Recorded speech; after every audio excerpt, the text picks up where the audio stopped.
Welcome back, ladies and gentlemen, to Game 2 of the Steel Series quarterfinals between Mouz Marrow and OgsMC. If you haven't watched Game 1, please do so, because I'm not going to tell you what happened in Game 1, and you're going to be in the dark. Joining me today is SSN Smashcat. How are you for Game 2? Word up, homie. And I'm excited because this is on Crossfire, and I don't get to see this map that often because it's not on the ladder in North America. And it's a really good map. Very narrow. Oh, it's sort of like Brood War style, where you have these really tall maps, and you sort of like cut them in half. Half map style. Because in a big open map, Zerg can get around you. This tight corridors. Yeah. Yeah. If I'm not mistaken, this is the same map that you played Funky Wise Game 1 against. Am I correct? Yes, this was the one. And it was very effective to slowly creep across the entire map down to each expo and cut his opponent off and just force him into the corner. Yeah, there's these key strategic locations around the Zelnaga towers. You can cut off. I'm sort of caught on the side of my screen here. You can cut off access to either side, left and right ramps, which protects your third and your fourth base. And there's absolutely great ways for every race to exploit the cracks between the different ramps. For example, pylons on one side to warp into the far side, and siege tanks covered by, the gaps all around the watchtower there. Great ways to split up your army and set up surrounds, things like that. Absolutely. So, from Mouz Marrow, we have a pool almost done, and it looks like he's opening kind of the same way, getting that gas so he can get early speed from what I can tell. And he is sending out a drone, but that looks like a scout. You can't tell if he's going to expo or not. But on the long map, there's no reason why he wouldn't fast expand.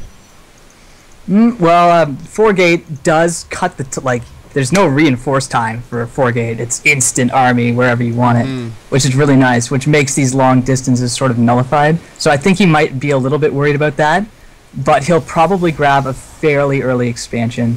However, he does get the scout into OgsMC's base and sees the second gas, which is not typical of the 4-gate build. That's true. So maybe that must be the information he needs. He's going for the expand. Very nice. Very nice. So playing very safe from Mouz Marrow. I'm going to spoil Game 1, guys. So if you haven't watched Game 1, go do that now. But Game 1 went to OgsMC. And how do you think Mouz Marrow's feeling after losing a game to the scariest Protoss in the world? It depends whether or not he can adapt his playstyle to sort of what OgsMC does. Like, he had that very nice air harass right at the start. Now, if Mouz Marrow can, adapt to that and say, oh, I can do a strong two-base timing push and sort of punish the fact that the Protoss units are split up. But yeah, I'm not too sure what he's feeling, what he's going to do. I'm not that familiar with his playstyle. Also, keep in mind that in the back of Mouz Marrow's head, he's got to weigh the facts that OgsMC probably won't do the same build twice in a row. Being the high-level player that he is, he probably has many plays under his belt, and really he's got to prepare for a lot. But it looks like it's going for the 3-gate expand opener once again. But just like anything else, really standard, that's very flexible. That can turn into Robo really quick. That can turn into Stargate. That can even turn into DTs. So. And we see in the back of his base right now, the Twilight Council is just finishing up. There it is, getting early blink. Yeah. Very nice. So definitely changing up the playstyle drastically, and doing a great job of denying scouting that Overlord was trying to sneak in. I like the position of where it is in his base too. He knows there's no Overlord on the left side of him. Generally in this map, the Zerg players will send their first Overlord to this old no man's land behind the natural. And really, Mouz Marrow is playing in the dark because he cannot get anything in. And there is a small push coming out. This looks very typical of OgsMC. he pokes out to the tower and then he pulls back. But it looks like he's going to try to take the second tower as well. This is very smart of Marrow here, is throwing up 2 spine crawlers, which even if OgsMC had run straight to his base, would no doubt be finished. So they're going to pop right now. Perfect timing. We'll be able to deflect this attack. No problem. Those were timed very beautiful. But he Oh, yeah. Oh, no. This could be I bad. don't think he thinks that OgsMC would ever push, because it's very standard for him to show up and then run away. Yeah. But they do burrow in time again, and now OgsMC, I think, is going to lose this army. Maybe, but he is getting that pylon down. He will be able to reinforce this. Yeah, this is... Marrow's going to need to mass produce... Oh, yeah, there you go. 12 lings, exactly what he needs to deal with this. Even though stalkers can blink at a ling range, you can still easily trap them after their... Because, you know, their blink cooldown. All that fun stuff. However, blink makes him very, very capable of taking out those spine crawlers. Absolutely. And OgsMC with, you know, an APM of 300 can use blink very devastatingly, and that's what we're going to see him do right here. Not letting a single stalker die to those lings. And just a ton of damage being dealt to Mouz Marrow's army. But like you said, reinforcements are something that the Protoss can spit out very quickly. They don't have to cross the map.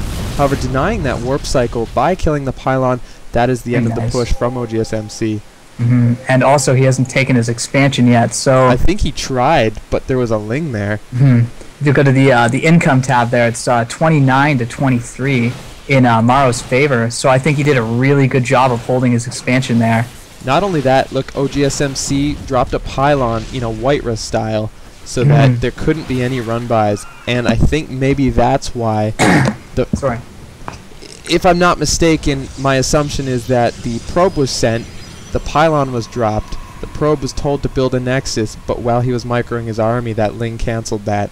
Yeah. And he couldn't get a second one out because he blocked his own entrance with a pylon. And so that was really great that Mouz Marrow was able to deflect that attack that put OgsMC so far behind. I'm interested to see what Marrow's going to follow this with.